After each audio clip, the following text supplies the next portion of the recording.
Buenas tardes. En este vídeo vamos a contestar algunas de las preguntas más planteadas sobre el síntoma de temor homosexual, un síntoma que suele ser característico de la neurosis obsesiva. Que tenga usted este síntoma, ¿quiere decir que usted es neurótico obsesivo? No exactamente. Quiere decir que en ese síntoma una estructura neurótica obsesiva opera. No se puede ser neurótico obsesivo todo el día y en todos los casos, ni se padece TOC el 100% del día. En el temor homosexual, repito, opera una estructura neurótico obsesiva. Suelen ser hombres que desde pequeños le han atraído a las mujeres, que seguramente han tenido un despertar sexual precoz, pero que en muchos casos también desde niños han sentido una cierta fascinación o atracción por el otro sexo. Fascinación que a su vez les asustaba. Por lo general no han tenido nunca una relación homosexual y a su vez han estado rodeados de fantasías y temores como el temor a la muerte de familiares queridos o que enfermaran, el temor a que enfermaran sus familiares. Por ejemplo, si se retrasan en la hora en que han quedado, tienden a pensar que algo malo les ha pasado. Pensamientos sin una razón lógica real que lo justifiquen, ¿no? Por lo general son personas que con su padre han tenido una relación muy ambivalente, a veces un amor y una admiración excesiva y otras un odio y un temor también excesivos, ¿no? Entrelazados con fantasías acerca de su muerte, acerca de la muerte del padre. Suelen ser pacientes con un sentimiento de culpa inconsciente muy fuerte. Es un padecimiento que es vivido también con mucho temor y dolor por parte del paciente, ¿no? En estos casos, por lo general suele parecer todo normal hasta que un día algo les pasa por la cabeza. Algo que hace como estallar la situación. Entonces, viendo la televisión, se sienten atraídos por el protagonista de una serie, por ejemplo, de repente un día, ¿no? O un día sueña que tienen una relación con un hombre. O se enteran que un hombre conocido, casado y con hijos ha decidido separarse e irse con un hombre. O un día fallan sexualmente con la relación que tienen con una chica o con su novia. Y ahí, aunque él siempre se ha considerado heterosexual, comienzan las preguntas y comienzan un sin vivir de dudas, ¿no? Que es un síntoma característico.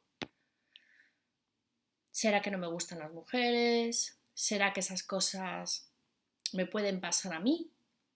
Que sea homosexual, que me separe yo también de mi mujer, de mi pareja y me vaya con un hombre, no seré homosexual, ¿no? Entonces la angustia, la duda se apodera de él completamente.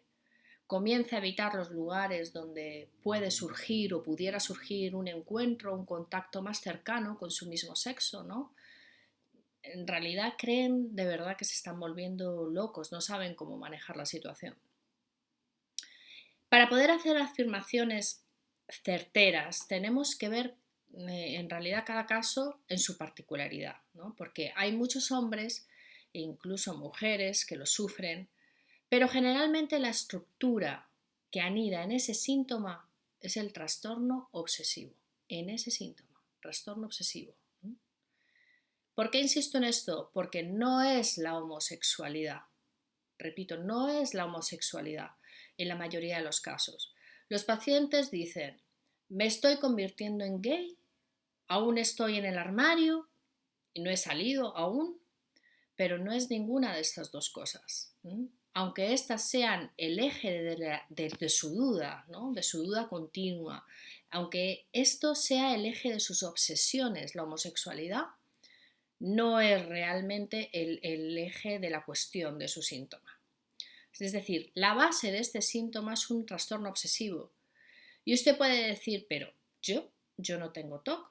Bueno, en ese síntoma padece la estructura de una neurosis obsesiva, ¿no? Entonces sufre la enfermedad de la duda, que es como se llama. Por lo general, Lo cierto es que dudan de todo, no es que duden solamente de eso, ¿no? Lo que pasa es que se centran únicamente en ese síntoma, pero les cuesta tomar decisiones, ¿no? Y ahora todas sus dudas se enfocan sobre su orientación sexual. Pero esta duda es una duda como las que ha construido muchas otras veces, ¿no? Solo que puesta en ese síntoma ahora. ¿Cómo se soluciona? Trabajando sobre los pensamientos obsesivos de una manera psicoanalítica, recuperando la confianza también en su masculinidad, ¿m? Y curándose de ese temor, no de la homosexualidad, que hemos dicho que no tiene que ver con el paciente, con que el paciente sea homosexual. Su pregunta, ¿soy homosexual? Él se pregunta eso. Bueno, pues en esa pregunta lo relevante no recae sobre homosexual, sino sobre el soy. Estos pacientes se preguntan por su identidad, buscan un ser desesperadamente. Entonces, el problema que hemos dicho es que son pacientes que suelen dudar continuamente, ¿no? Entonces, antes de llamar a un profesional, suelen o pueden pasar años, ¿no? Cuando ya la situación está tan deteriorada que les abordan hasta ideas de suicidio y un odio y una repulsión hacia las personas que les impide toda relación. Y si están viendo este vídeo sentirán un impulso a consultar, a buscar tratamiento, pero al ratito seguramente comenzarán a preguntarse y sus preguntas seguramente empezarán por un ¿y si? ¿Y si consulto y me dicen que soy homosexual? ¿Y si voy y me solucionan el problema? ¿Y si llamo y no me sirve para nada? ¿Y si, y si, y si no me gusta? Y en muchas ocasiones al final no hacen nada. No llaman, no toman tratamiento, se quedan con sus fantasías que son más fáciles de resolver que la realidad. Y se quedan en el trabajo de rumiar y rumiar sus pensamientos sin encontrar salida. Otros, los más sanos y valientes, llamarán, pedirán una cita y se animarán a trabajar su problema para salir de él. En todo caso, tengo que decir que vamos a seguir trabajando ese tema porque es un síntoma bastante más frecuente de lo que pensamos y hemos recibido montones de preguntas y de consultas acerca de este tema, así que seguiremos trabajándolo próximamente. Muchas gracias. Continuamos.